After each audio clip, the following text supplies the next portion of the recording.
Kellogg is a beautiful little town situated in northern Idaho. Like most small towns, it brings the visitor back many years. Life is simpler. You know everyone in town. Values and tradition maintain their importance.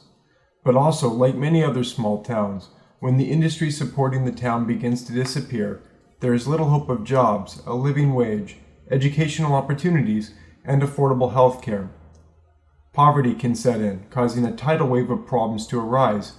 In this project, we started with the intention of examining Kellogg, Idaho to see what its needs truly are and what could bring hope to a community seemingly forgotten. According to citydata.com, Kellogg, Idaho has a population of just 2,117 people as of 2013. The population continues to shrink, falling by 11.6 since the year 2000. Like many small towns, the crime rate is less than the average.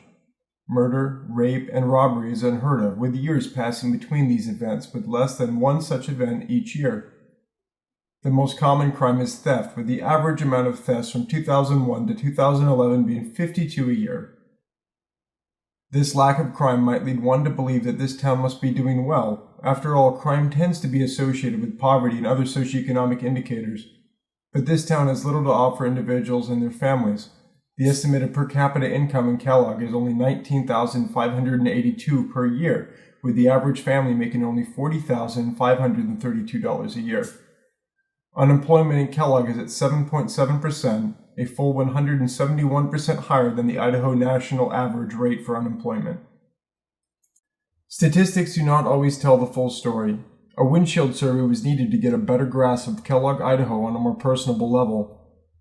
Fellow group member Autumn Oberdeen conducted a windshield survey to get a better idea of the makeup of Kellogg, Idaho, including socioeconomic factors such as race, healthcare, housing, availability of goods. The windshield survey of Kellogg revealed it to be mostly white, with some single-family homes, apartment complexes, and low-income housing. Public transportation is available and provided for free with the Silver Express, allowing community members to get around town. Churches dot the town with representation from the Lutheran, Catholic, and Baptist denominations. Kellogg does have a middle school and a high school, as well as a hospital and reduced-income clinic. Bars, churches, and the senior center are common meeting places for the town's residents, with community groups and associations like the Lions Club and Elks Club working to keep a sense of community by providing events such as health screenings and drug prevention programs for the youth. A basketball court, football field, public swimming pool, and Centennial Bike Trail are all available to the residents. Many of the business buildings are empty, suggesting that the economy in Kellogg is less than adequate.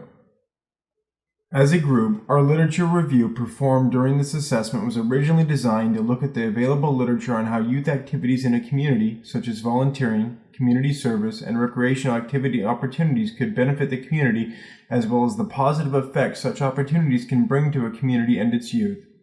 Fellow group member Connie Harding worked on identifying relevant literature and bringing relevant information to the table. The following is a discussion of the relevant literature on the subject. One such study, titled Volunteering and Community Service in Adolescence, published in Adolescent Medicine State-of-the-Art Reviews in October 2001 by Gabriel Coopermake and Phyllis Holditch, discusses the importance of volunteer and community service. This study discussed what made volunteer programs successful and the kind of responses, the kind of results you expect to see in these kind of successful youth programs that help kids to be able to get out and volunteer.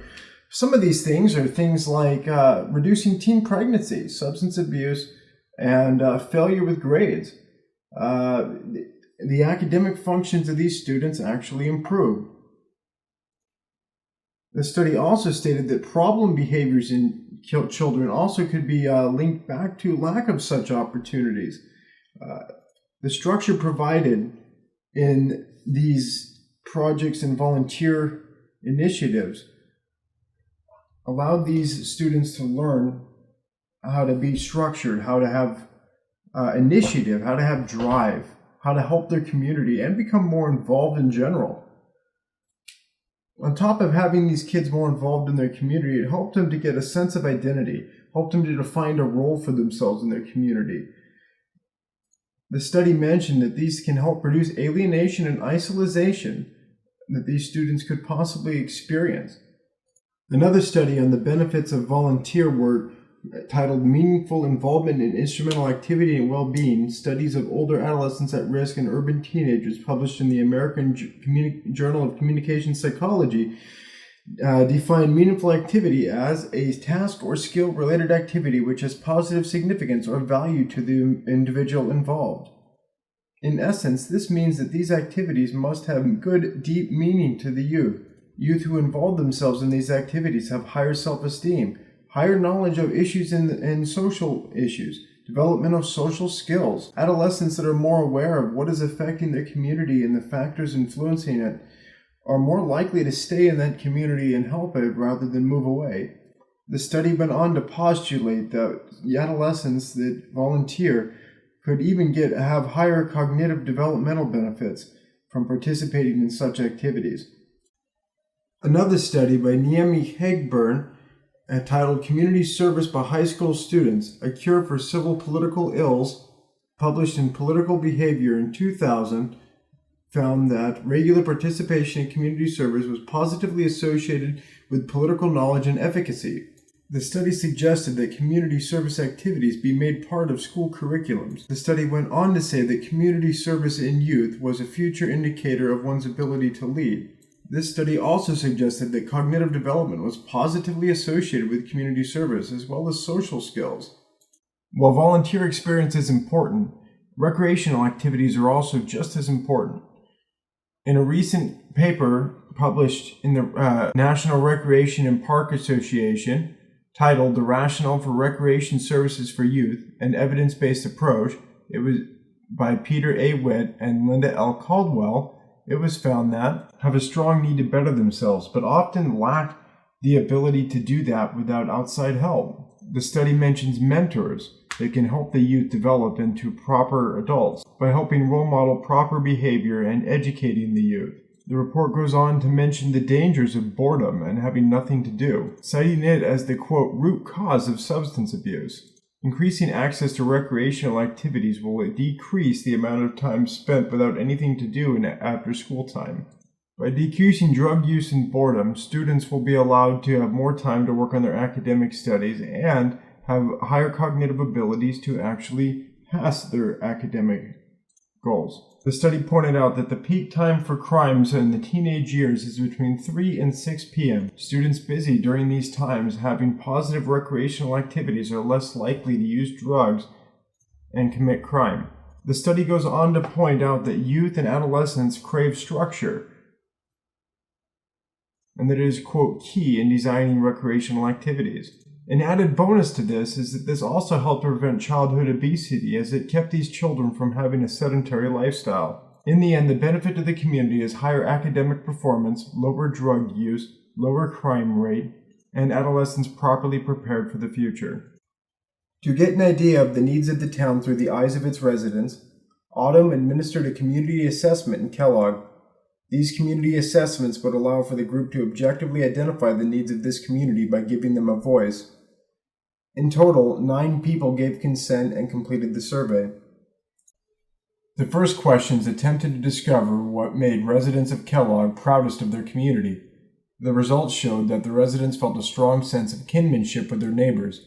A large portion of them also felt that their community did a great job of rallying together to help those in the community in need as a collective. This sense of community was pervasive in each and every response. When asked about the struggles facing the young in the community, the answer was split between lack of jobs and having nothing to do, with several commenting on the lack of educational opportunities as well. When you consider that the lack of jobs and educational opportunities both lead to having nothing to do, a strong theme becomes evident. Kellogg's biggest issue facing its youth is that there is nothing to do in that town. As the old adage goes, idle hands are the devil's playthings. This lack of responsibility and activities can lead to drug abuse, which was another big worry mentioned by those living in Kellogg. The third question asked residents how they think these struggles could be reduced.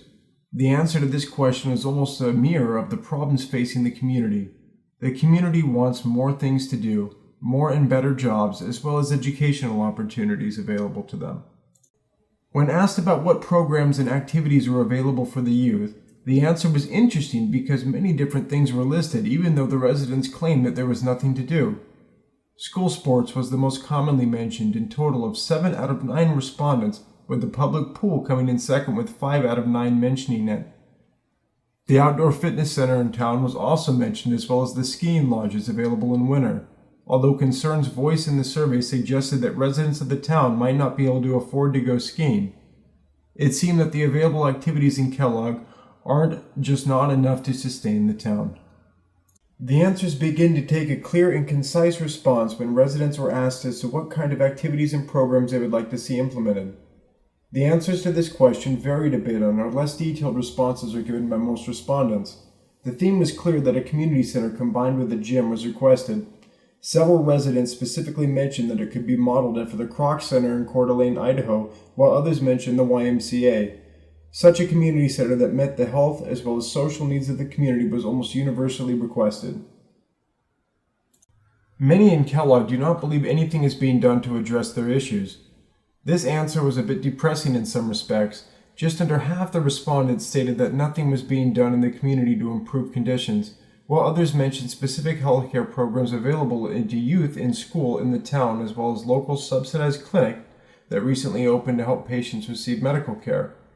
Given all the options in the town, it could be argued that part of the problem is a lack of awareness of available programs and events rather than an actual need. When asked what the community itself could do to improve the health and well-being of its residents, the answers were across the board, with answers ranging from repeating the need for a community center and gym to community activities to improving downtown businesses by fixing the old buildings and streets. It would seem many of the residents are not 100% sure what the fix is, although the clear leading answer is again the need for a community center and gym in Kellogg. One unfortunate theme is that none of the options included any form of community organizing. Rather than they always seem to always be directed at someone else. None of the answers stated anything like the community could come together and clean the streets or anything of the sort. These surveys provide vital insight into how the community in Kellogg sees itself as well as its needs. After discussing the results of the community survey among the group, it was determined that the most pressing need for this community is a gym with the functions of a community center. A place that offers a place to lift weights, run on a treadmill, relax in the sauna, play some tennis, meet up for a club meeting, or just meet with a mentor for help on some homework. Such a place could hold community events, helping to bring the community together. A community center would be an expensive venture requiring the entire community to not only chip in, but require outside financial assistance. This could be pursued in one of 3 ways. 1, the community could inquire as to what funds the state government of Idaho has set aside to help improve communities in need. 2, Dave Smith, as a local business, which is prominent in Kellogg, Idaho, could be asked to get involved. This would in the end be helpful to Dave Smith, as it would help their image as a true part of the community, possibly even increasing their sales and boosting their profits in the long run. Another option would be to start a GoFundMe account for the town to help raise money towards the eventual complex of a community center. All 3 of these options combined would bring good results. If such a community center were to be completed in Kellogg, Idaho, the next step to be at some point after its construction, evaluate how effective the community center and gym had been in the community. One of the ways to measure that would be to administer the same survey again in the community, roughly 2 years later, to see how the answers have changed over time.